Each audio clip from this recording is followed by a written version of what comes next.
My sister Rachel was getting married in 3 days, and I wasn't invited. After 28 years of being her protector, her confidant, her biggest supporter through every heartbreak and triumph, I'd been erased from the most important day of her life. What she didn't know was that I had a secret about her perfect fiancé Daniel, a secret that had been eating me alive for 2 years. I'd kept quiet to protect her, but being excluded from her wedding changed everything. Before we dive into this story, make sure to subscribe if you haven't already, and let me know in the comments which city you're watching from. I love connecting with viewers from around the world. I stared at the wedding invitation that had arrived, addressed only to Catherine Morrison. No +1, no family designation, just my name written in Rachel's careful calligraphy. But when I opened it, my heart stopped. There was no invitation inside. Instead, a small note in Rachel's handwriting. I think it's better if you don't come. I hope you understand. I didn't understand. Not at all. Rachel and I had been inseparable our entire lives. I was 4 years older, and from the moment our parents brought her home from the hospital, I'd appointed myself her guardian angel. When she scraped her knees learning to ride a bike, I was there with band-aids and hugs. When kids at school made fun of her glasses in 3rd grade, I marched into that classroom and made sure it never happened again. When she got her heart broken by Tommy Martinez in high school, I spent 3 days feeding her ice cream and bad movies until she smiled again. I'd been her maid of honor at every imaginary wedding she'd staged in our backyard growing up. We'd planned our real weddings together, promising each other we'd be each other's maids of honor when the time came. She'd even kept the list we made when she was 16 and I was 20, all the details about flowers, dresses, venues. At the top of that list, in her teenage handwriting, were the words, Catherine as maid of honor, obviously. So what had changed? I called her immediately after receiving the non-invitation, my hands shaking as I dialed her number. She answered on the first ring, her voice bright and cheerful, the voice of someone who was expecting congratulatory calls about her upcoming wedding. Rachel, it's me. I got your note. The brightness drained from her voice immediately. Oh, Catherine. Hi. What do you mean you think it's better if I don't come? To your wedding? Rachel, what's going on? There was a long pause. I could hear muffled voices in the background, probably Daniel and her bridesmaids helping with last-minute preparations. The life I should have been part of, continuing without me. I think it would be better if you weren't there. For everyone. For everyone? Rachel, I'm your sister. I don't understand what I did wrong. You didn't do anything wrong. Her voice was carefully controlled, like she was reading from a script. I just need my wedding day to be perfect, and I think there would be tension if you were there. Tension from whom? From me? Rachel, when have I ever caused problems at your events? I've been supporting you your entire life. I know you have, and I appreciate everything you've done for me, Catherine. But Daniel thinks... She stopped abruptly, as if she'd said something she wasn't supposed to. Daniel thinks what? My voice was dangerously quiet. Nothing. Look, I have to go. The caterer is here, and we need to do final head counts. I'm sorry, Catherine. I really am. And she hung up. I sat in my apartment, staring at the phone, trying to process what had just happened. Daniel thinks. Those 2 words explained everything and nothing. What could Daniel possibly think about me that would result in my exclusion from my own sister's wedding? That's when the memory I'd been suppressing for 2 years came flooding back with devastating clarity. It was Rachel's birthday party 2 years ago. She'd thrown a big celebration at her apartment. All her friends, colleagues, family. I'd had a terrible week at work, dealing with a sexual harassment situation that had left me emotionally drained and vulnerable. My boss had been making inappropriate comments for months, and I'd finally filed a complaint. The investigation was ongoing, and I was barely holding myself together. But it was Rachel's birthday, so I showed up with a smile and an expensive bottle of wine, determined not to let my problems overshadow her special day. Daniel had been attentive all evening, not to Rachel, but to me. At first, I thought he was just being a good future brother-in-law, checking on me because I seemed off. He kept refilling my wine glass, asking how I was doing, complimenting my dress. I was grateful for the kindness, especially during such a difficult time in my life. As the party wound down and guests started leaving, I offered to help clean up. Rachel was exhausted and slightly drunk, so she went to bed early, leaving Daniel and me to handle the dishes and decorations. You seem really stressed lately, Daniel said, standing closer to me than necessary as I washed wine glasses at the kitchen sink. Rachel mentioned you're having problems at work. I tensed. uncomfortable with how much he knew about my private situation. It's nothing I can't handle. You know, if you ever need someone to talk to, someone who understands workplace politics. His hand touched my lower back just above my waist. I could help you relax. I stepped away from the sink, confused by his tone. I'm fine, Daniel. Thanks for the offer. But he moved closer, backing me against the counter. Catherine, you're so tense. You need someone to take care of you. His hands were on my waist now, his face inches from mine. Rachel doesn't have to know. You need this. The predatory look in his eyes made my skin crawl. This wasn't concern or kindness. This was opportunity. He saw my vulnerability and decided to exploit it. Get away from me. I pushed against his chest, but he was stronger and heavier. Come on, Catherine. Don't pretend you haven't thought about this. I see how you look at me. I look at you like my sister's boyfriend, which is what you are. Now back off. But instead of backing off, he pressed closer, his mouth near my ear. She doesn't have to know. It could just be our secret. You're so much more mature than she is, so much more sophisticated. I've wanted this since the day we met. That's when I realized with horrifying clarity that this wasn't a moment of weakness or poor judgment on Daniel's part. This was calculated. He'd been planning this, waiting for the right moment when I was vulnerable, and Rachel was out of earshot. I brought my knee up hard, catching him in the stomach. He doubled over, gasping, and I used the opportunity to slip away from the counter. If you ever touch me again, I will tell Rachel exactly what kind of man you really are, I hissed, keeping my voice low so I wouldn't wake my sister. Daniel straightened up, his face flushed with anger and embarrassment. But instead of looking ashamed, he looked calculating. She won't believe you, he said quietly. I'll tell her you came on to me, that you've been jealous of our relationship from the beginning. Who do you think she'll believe? Her loving boyfriend or her bitter older sister who can't keep a man? The cruelty in his voice was like a physical blow. He'd clearly thought this through, prepared for the possibility that I'd resist and report him. Rachel knows me better than that. Daniel smiled, and it was the coldest expression I'd ever seen. Does she? Because lately, she's been telling me how worried she is about you, how jealous you seem of her happiness, how you've been making little comments about our relationship that concern her. My blood ran cold. What comments? Nothing specific. Just sister intuition, I guess. She thinks you resent her for finding love when you're still alone. She's mentioned it several times, actually.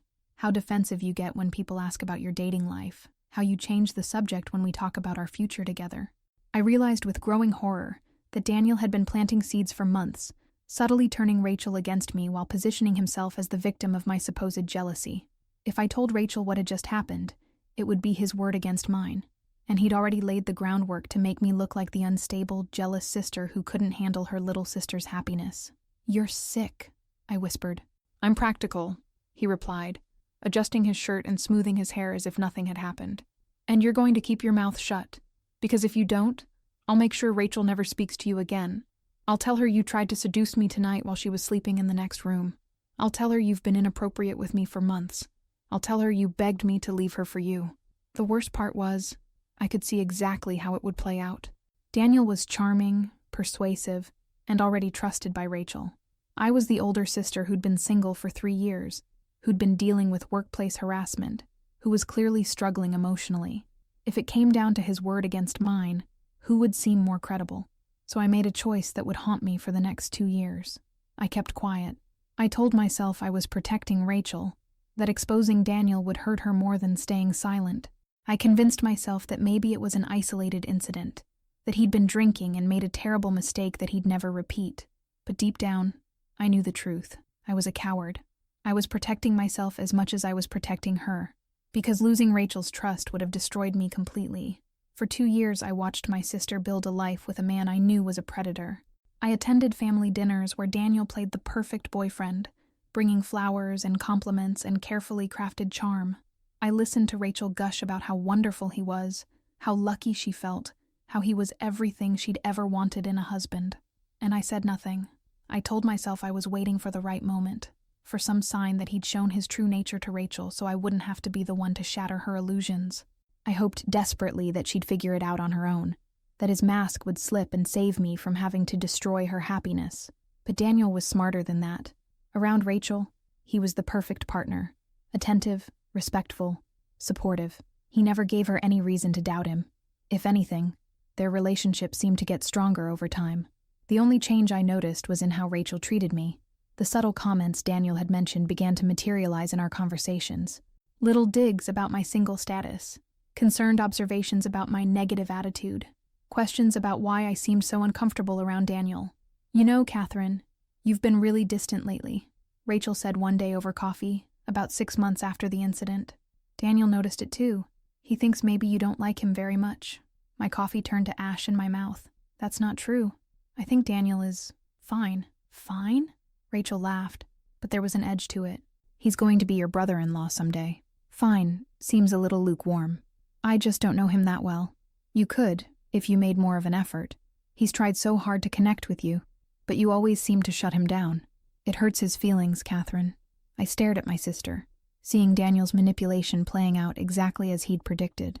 He was positioning himself as the wounded party, the loving boyfriend who just wanted to be accepted by his girlfriend's family, but was being rejected for mysterious reasons. "I'll try to be more welcoming," I said, hating every word. "Good, because he's important to me, Catherine. I love him, and I need my family to love him too." The conversation continued, but I barely heard the rest of it. I was too busy marveling at Daniel's psychological sophistication. He wasn't just a predator. He was a master manipulator who understood exactly how to isolate his victims from their support systems. Over the following months, the distance between Rachel and me grew wider. Daniel was always there, subtly reinforcing the narrative that I was the problem. He'd make concerned comments about my mental health. He'd suggest that my reaction to him might be related to my trust issues with men, stemming from my workplace harassment situation. He was turning my own trauma against me, using my vulnerability as evidence of my instability.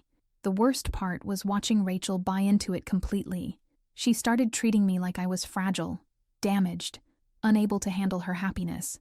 She'd edit herself around me, avoiding topics related to her relationship or future plans. She stopped asking for my advice about important decisions, stopped including me in girls' nights when Daniel's friends and their girlfriends were involved. I was being slowly erased from my sister's life, and she thought she was protecting me.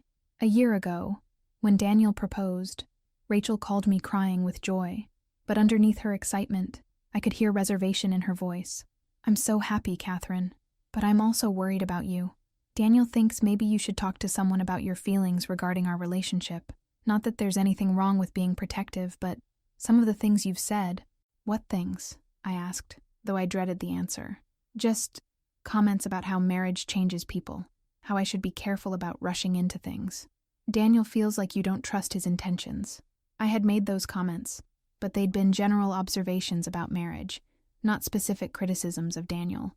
But I could see how they'd been reframed in Rachel's mind, twisted into evidence of my supposed jealousy and instability. "Rachel, I just want you to be happy. If Daniel makes you happy, then I'm happy for you. I know you are. But maybe you could talk to Dr. Peterson about working through whatever issues you have with Daniel." For me, Dr. Peterson was my therapist, whom I'd started seeing after the workplace harassment incident. The fact that Rachel was suggesting I needed therapy to deal with my issues with her fiancé was the final proof of how completely Daniel had manipulated the situation. "Sure," I said, because what else could I say? "I'll talk to her about it." But I never did. Instead, I started limiting my contact with Rachel, seeing her less frequently, calling less often. It was easier than pretending to be happy about her engagement to a man who made my skin crawl. Daniel probably saw this withdrawal as a victory, further evidence that I was the unstable sister who couldn't handle other people's happiness. And Rachel probably saw it as confirmation that I needed professional help to deal with my issues. The truth was, I was depressed. Not because I was jealous of Rachel's relationship, but because I was watching my sister fall in love with a predator, and there was nothing I could do to stop it without destroying our relationship permanently. I considered telling her the truth 100 times. I drafted emails I never sent, rehearsed conversations I never had, even started to confess during phone calls before losing my nerve at the last second. But every time I came close to speaking up, I could hear Daniel's voice in my head. "She won't believe you." And I was terrified he was right.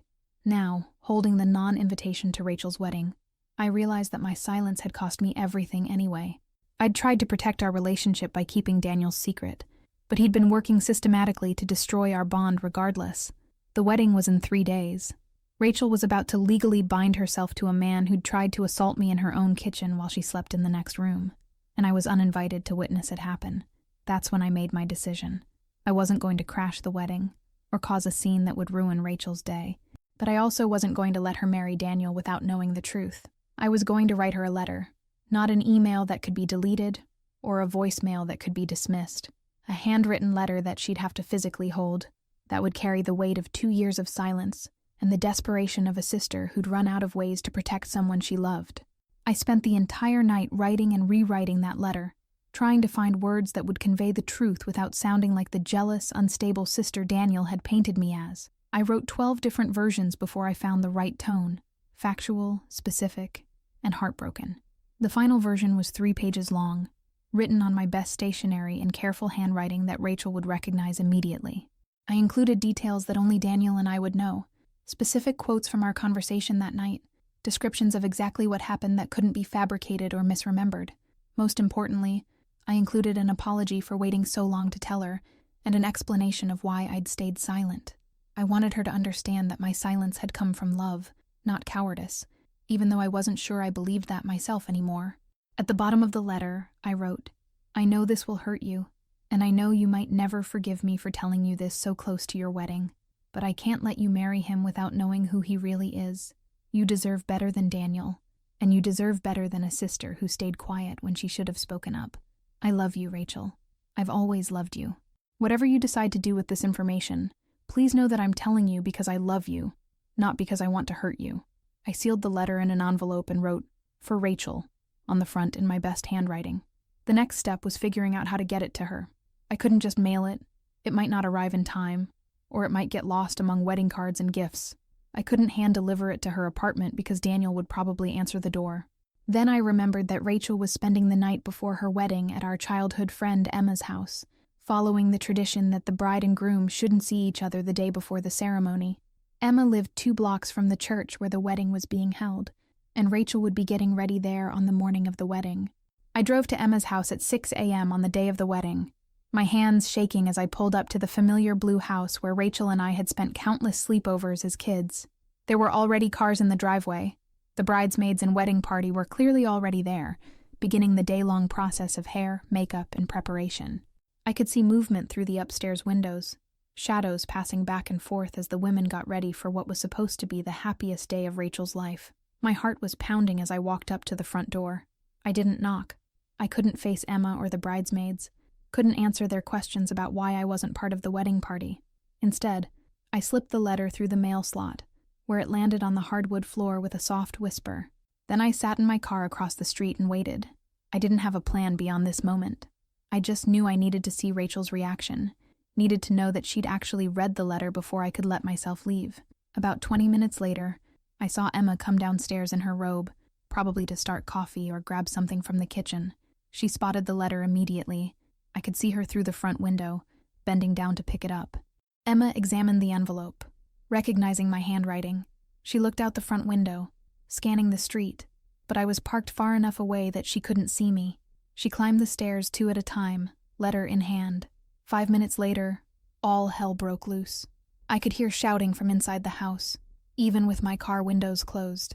Female voices raised in alarm, someone crying, the sound of rapid footsteps on stairs. Then Rachel appeared at the upstairs window, still in her pajamas, holding my letter in her hand. Even from a distance, I could see that she was sobbing. She spotted my car across the street immediately, and our eyes met through the glass. For a moment, we just stared at each other, 2 sisters whose relationship had been poisoned by secrets and manipulation, finally facing the truth that should have been spoken 2 years ago. Rachel disappeared from the window, and I thought she might come outside to confront me. Instead, I saw her grab her phone. My phone rang 30 seconds later. "Is it true?" Her voice was raw, broken, barely recognizable. "Yes. All of it? Everything you wrote in this letter? Every word." There was a long silence, punctuated by Rachel's shaky breathing and muffled conversations in the background. I could hear the bridesmaids asking what was wrong, offering comfort they couldn't possibly provide, because they didn't understand the magnitude of what was happening. "Why didn't you tell me 2 years ago?" Rachel's voice was barely a whisper. "Because I was scared you wouldn't believe me. Because Daniel made it clear that if I said anything, he'd convince you I was lying. Because I thought I was protecting you." "Protecting me?"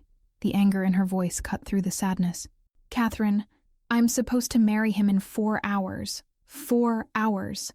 How is that protecting me? I know. I should have told you sooner.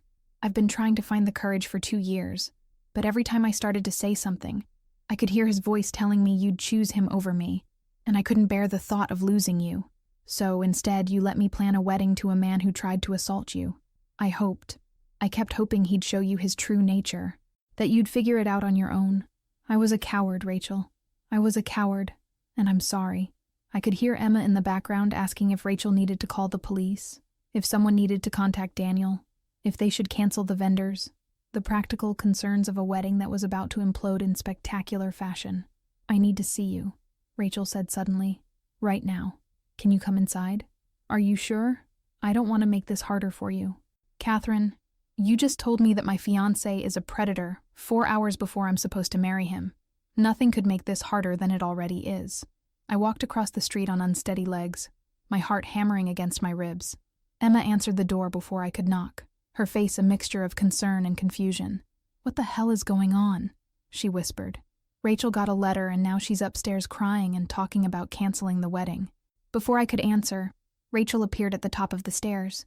She was still in her pajamas, her hair uncombed, her face blotchy from crying, but her eyes were clear and focused, and I could see the sister I remembered from childhood, fierce, decisive, unafraid of difficult truths. Emma, can you give us some privacy? And can you ask the other girls to wait downstairs? I need to talk to Catherine alone. Emma nodded, though she looked like she had about 100 questions. Of course. Take all the time you need. Rachel led me to the guest bedroom where she'd spent the night, closing the door behind us. My letter lay open on the unmade bed, the pages scattered as if she'd read them multiple times. We stood facing each other in the small room, and for a moment, neither of us spoke. This was the conversation I'd been dreading and longing for in equal measure for 2 years. Tell me again, Rachel said quietly. I need to hear you say it out loud, not just read it in a letter. So I told her. Everything. The birthday party, Daniel's approach, his hands on me, his threats, his calculated manipulation of our relationship over the past 2 years. I told her about the conversations where he'd planted seeds of doubt about my mental health, the way he'd used my workplace trauma against me, the systematic campaign to isolate me from her life. Rachel listened without interrupting, her face cycling through expressions of horror, anger, and heartbreak. When I finished, she sank onto the bed, holding her head in her hands. He told me you were jealous of our relationship, she said after a long silence. He said you'd been making concerning comments about marriage, about men in general. He suggested you might need therapy to deal with your issues with our relationship. I know. That was part of his plan. Make me seem unstable so that if I ever told you the truth, you'd question my credibility. And it worked. Rachel looked up at me, her eyes red and swollen. God, Catherine. It actually worked. I started seeing you differently. I started questioning your motivations, wondering if you resented my happiness. I even talked to Mom about it, asked her if she thought you seemed off lately. The revelation that their mother had been drawn into Daniel's manipulation hit me like a physical blow. What did Mom say?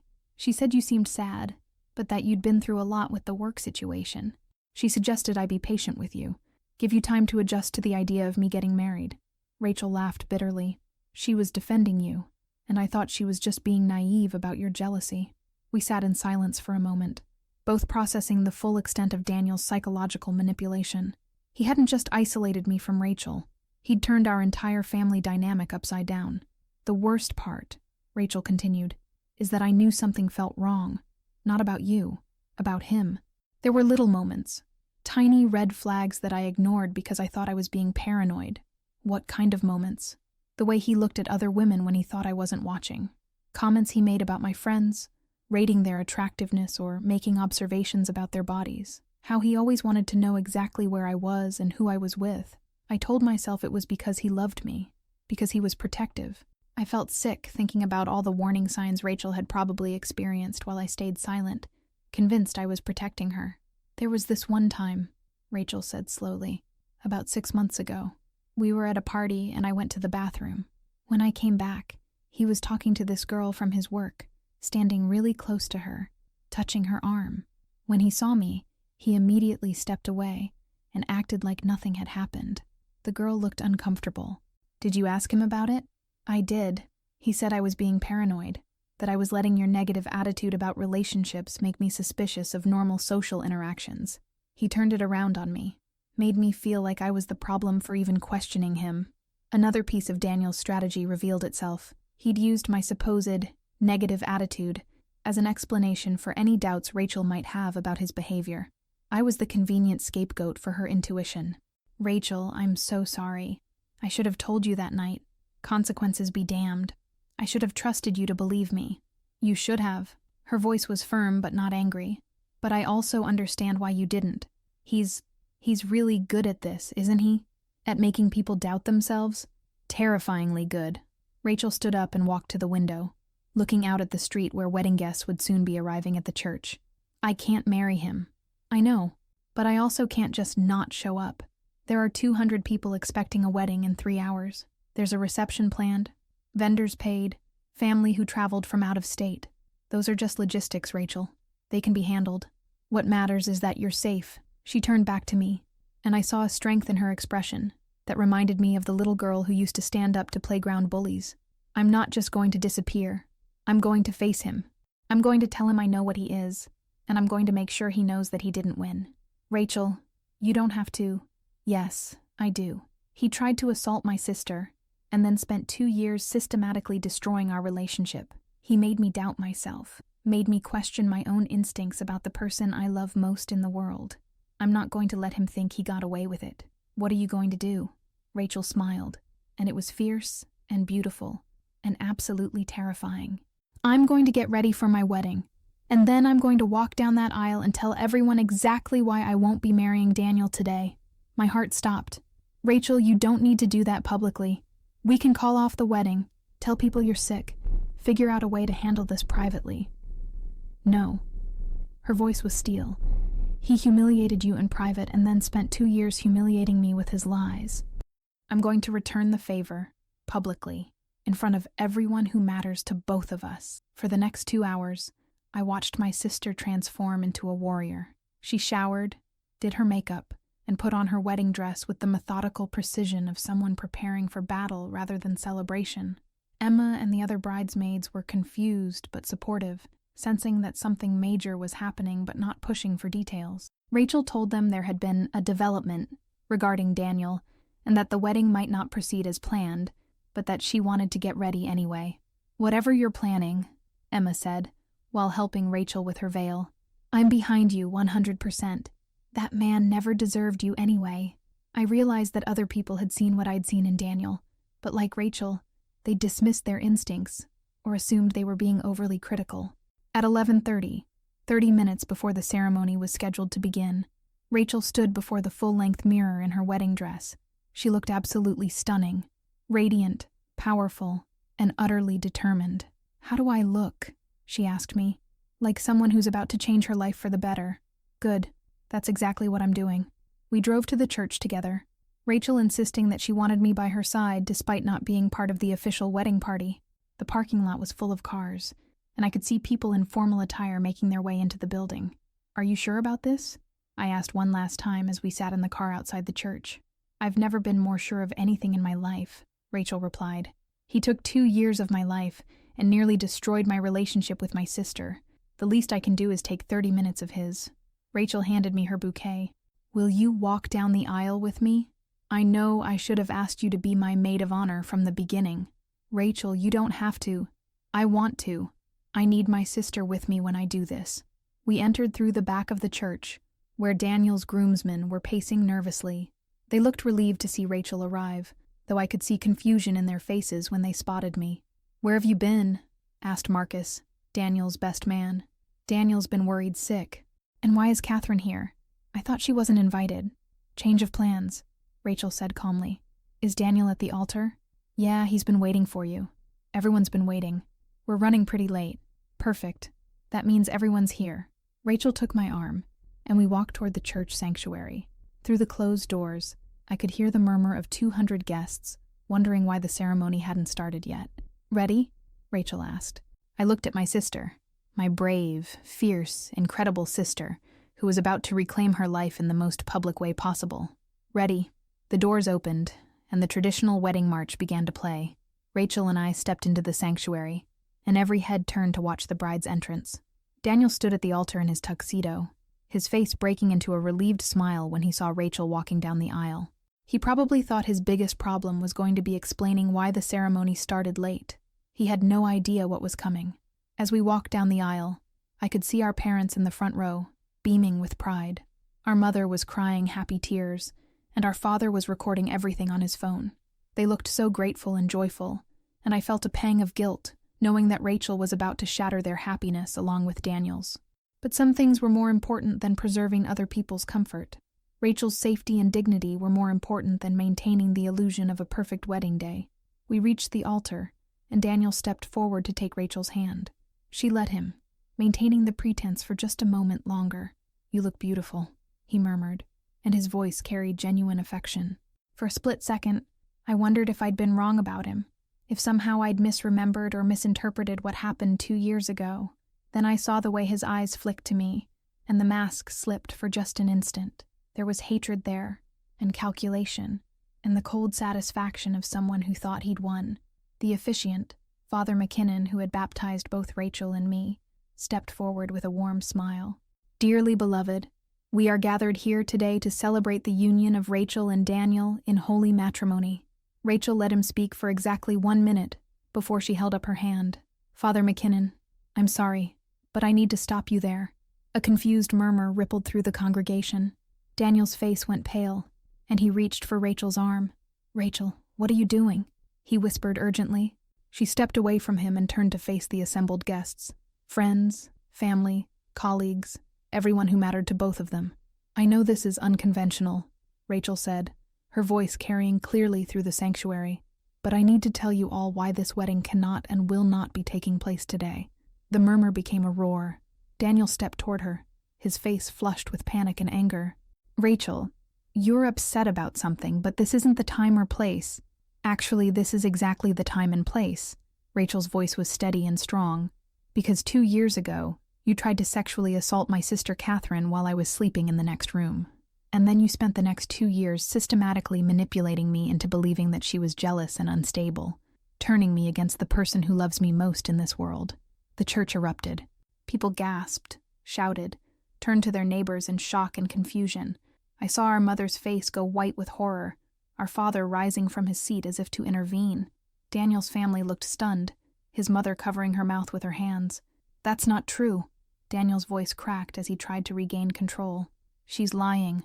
Rachel, your sister has been jealous of us from the beginning. She's been unstable, making things up. Stop."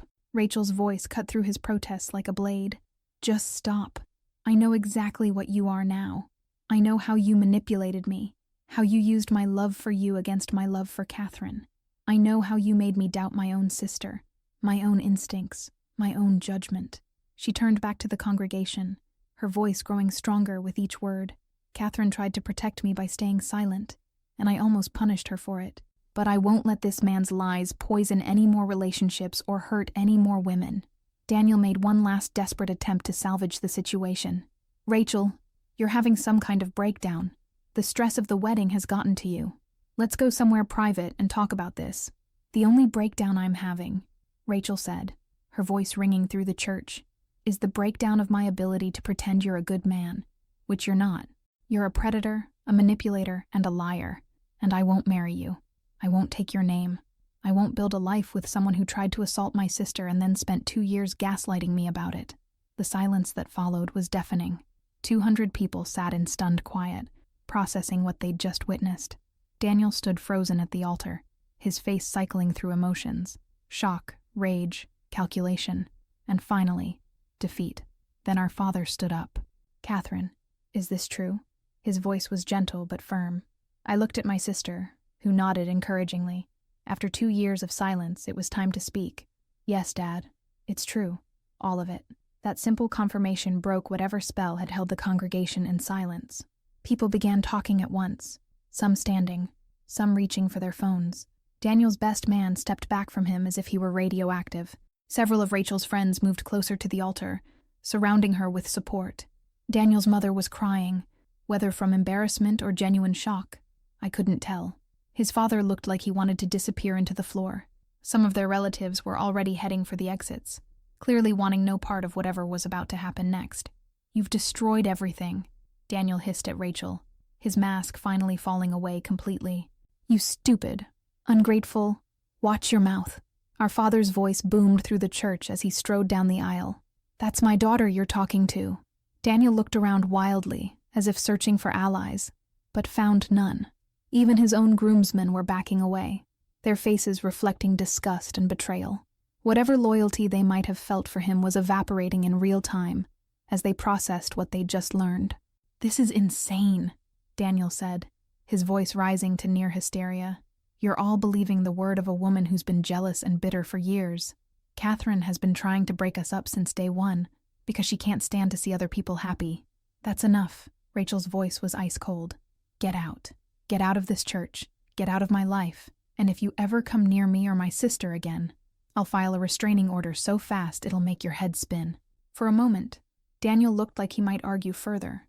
Then he seemed to realize that he'd lost completely, that there was no way to spin this situation in his favor. He straightened his tie, smoothed his hair, and tried to reclaim some dignity as he walked down the aisle toward the exit. But his attempt at a dignified departure was ruined by the whispers and stares that followed him, the way people shrank back as he passed, the obvious disgust on faces that had been prepared to celebrate him just minutes earlier. "This isn't over," he said to Rachel as he reached the doors. "Yes, it is," she replied calmly. "It's been over since the moment you put your hands on my sister." Daniel left, followed quickly by his family and wedding party.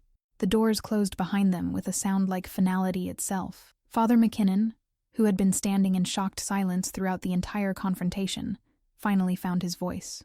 "Well," he said, his Irish accent thick with emotion, "that's certainly a first in 40 years of officiating weddings." A nervous laugh rippled through the remaining congregation, mostly our family and Rachel's friends, people who loved her and wanted to support her regardless of the circumstances. "I'm sorry everyone had to witness that," Rachel said, addressing the room. "I know you all came here expecting a celebration, and instead you got this." "Don't apologize," called out Emma from the third row. "You did exactly what you needed to do." "Are you okay, sweetheart?" our mother asked, reaching the altar and pulling Rachel into a fierce hug. "I'm better than okay," Rachel said, and for the first time all day, she smiled genuinely. "I'm free." Our father reached me next, enveloping me in the kind of bear hug I remembered from childhood. "I'm so sorry you went through that alone," he whispered, "and I'm so proud of you for finally telling us. I should have told you sooner. You told us when you were ready. That's what matters." The next few hours were surreal. What should have been a wedding reception became something else entirely, a celebration of Rachel's courage, a family reunion centered on healing rather than matrimony, a gathering of people who genuinely loved and supported her. The vendors had already been paid, the food prepared, the venue decorated. Rather than let it all go to waste, Rachel decided to proceed with the party, minus the groom and his supporters. "I've been planning this celebration for 8 months, she announced to the remaining guests. "I'll be damned if I'm going to let Daniel ruin that too." So, we celebrated. Not a wedding, but something more important. The end of a toxic relationship, the healing of a damaged sisterhood, the triumph of truth over manipulation. Rachel gave a speech that brought everyone to tears, talking about the importance of listening to your instincts, trusting the people who love you, and never being afraid to change course when you discover you're heading in the wrong direction. 2 years ago, my sister tried to protect me from a terrible truth, she said, raising her glass. And today, she saved my life by finally telling me that truth. To Catherine, the best maid of honor a girl could ask for, even when she's not officially part of the wedding party. I cried through most of her speech, overwhelmed by relief and love, and the sheer joy of having my sister back. Later that evening, as we sat together in the empty reception hall, still wearing our formal clothes but feeling more relaxed than we had in years, Rachel asked me the question I'd been dreading. "Do you think I would have believed you if you'd told me right away, 2 years ago, the night it happened?" I considered lying, giving her the answer that would make her feel better, but we'd had enough lies between us. "I don't know," I said honestly. "You loved him. You were happy. You might have chosen to believe him over me, at least initially." Rachel nodded slowly. "I think you're right. I think I was so invested in the idea of him, in the future we were planning, that I would have found ways to rationalize his behavior, to convince myself you were mistaken or exaggerating. That's why I was so scared to tell you. I understand that now. But Catherine, promise me something. Anything. Promise me that if something like this ever happens again, not necessarily assault, but any situation where someone I care about is hurting me or manipulating me, promise me you'll tell me immediately, regardless of how I might react. I promise, because I'd rather have my heart broken by the truth than have my life destroyed by lies. 3 months later, I got a call from Emma. Daniel had been fired from his job for sexual harassment. Apparently, once word got out about what had happened at the wedding, several of his female colleagues came forward with their own stories of inappropriate behavior. It's like Rachel opening up about what he did gave other women permission to speak up, Emma told me. The HR investigation found a pattern of predatory behavior going back years. I felt a complex mix of emotions hearing this news: satisfaction that Daniel was facing consequences, sadness for the other women he'd victimized, and deep regret that my silence might have enabled him to hurt others. When I shared the news with Rachel, she had a similar reaction. I keep thinking about all the women who might have been spared if I'd recognized what he was sooner, she said. If you'd felt safe enough to tell me immediately. You can't blame yourself for his actions, Rachel. The only person responsible for Daniel's behavior is Daniel. I know that intellectually, but emotionally, it's harder. We were having coffee at the same cafe where Daniel had first asked Rachel out 3 years earlier. She'd suggested meeting there deliberately, wanting to reclaim spaces that held difficult memories.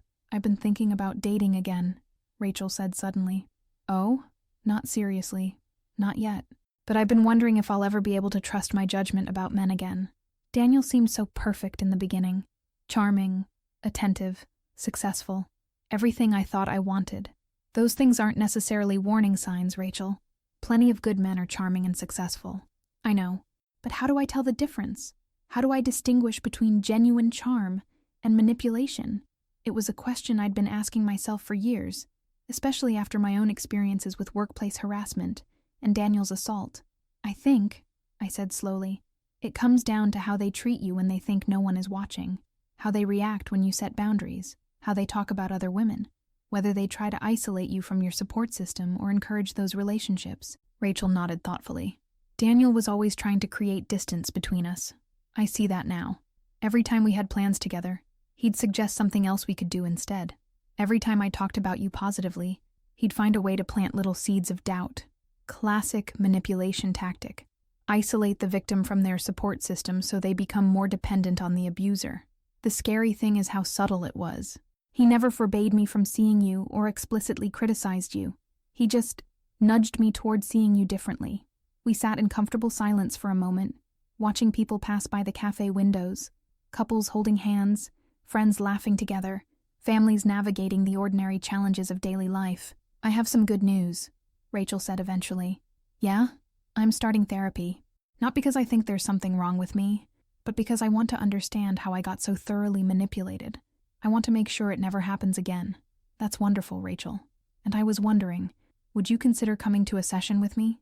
Dr. Walsh says family therapy can be helpful for rebuilding trust after something like this. The invitation surprised me, though it probably shouldn't have. Rachel had always been the type of person who attacked problems head-on rather than hoping they'd resolve themselves. I'd like that, I said.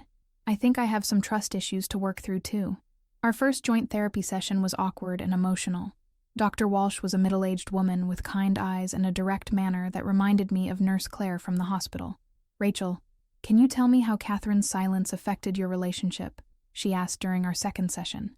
I felt like she was pulling away from me, but I didn't understand why.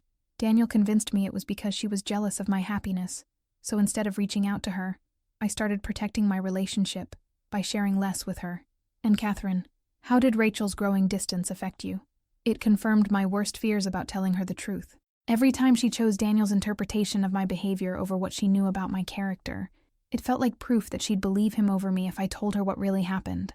So you were both protecting yourselves in ways that ultimately damaged your relationship. Yes, we said simultaneously, then looked at each other and laughed. The first truly light moment we'd shared in months. Dr. Walsh smiled.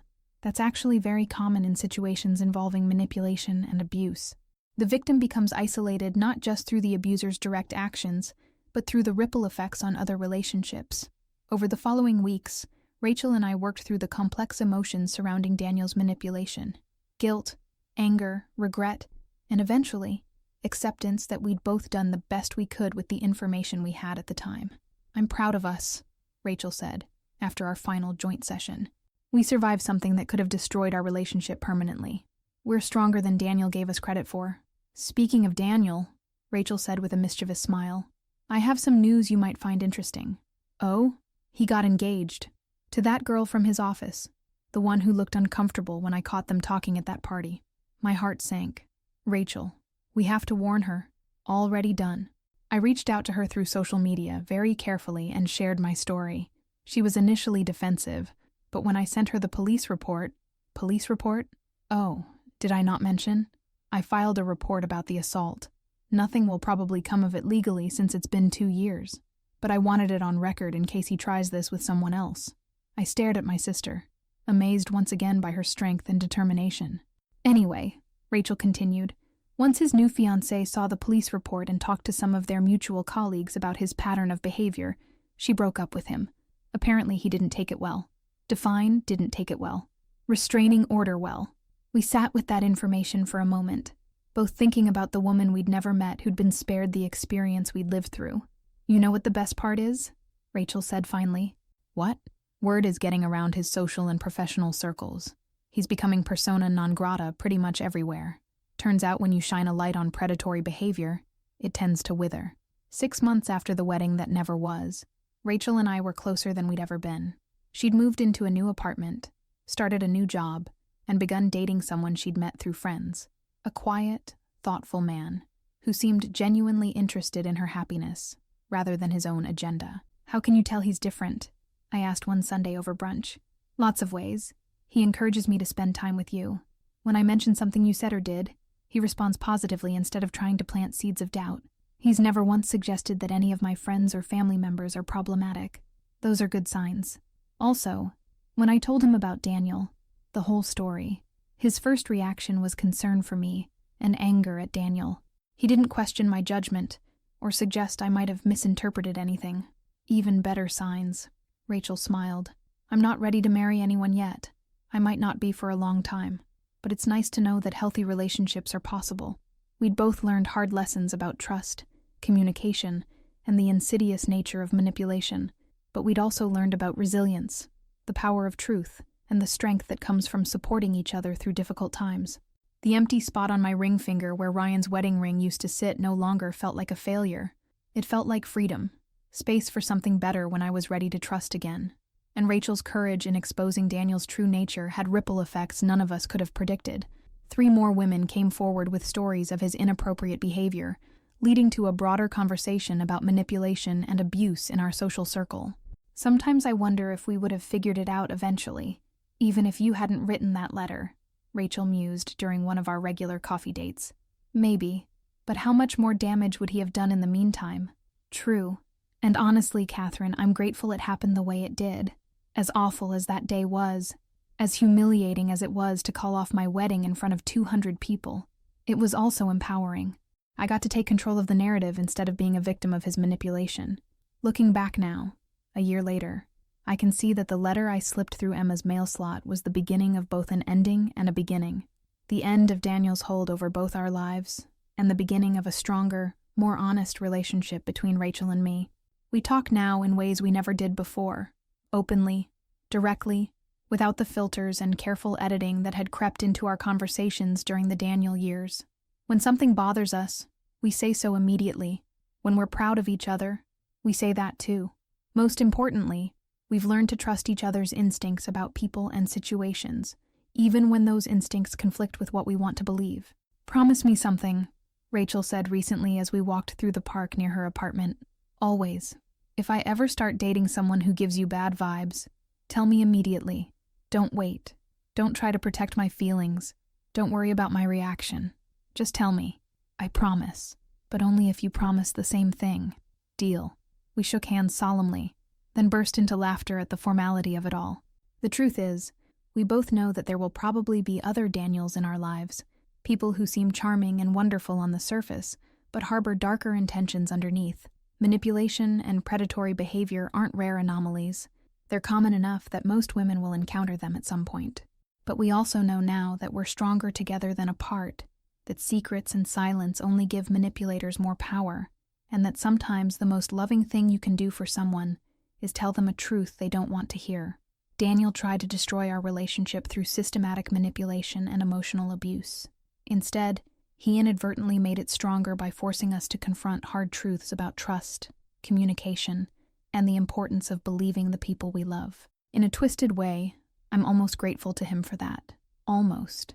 But mostly, I'm grateful to Rachel for being brave enough to believe me when I finally found the courage to speak up. And I'm grateful to myself for finding that courage at all, even if it came later than I wish it had. The wedding that never happened became the day we both learned who we really were and what we were capable of when we stood together against someone who tried to tear us apart. And that's a better foundation for the future than any marriage built on lies and manipulation could ever have been. As we walked home that day, Rachel linked her arm through mine, the same way we used to walk as children, when the world seemed simpler and safer, and the only protection we needed was each other. Some things, I realized, are worth fighting to get back, and some battles, no matter how late they come, are worth fighting to win.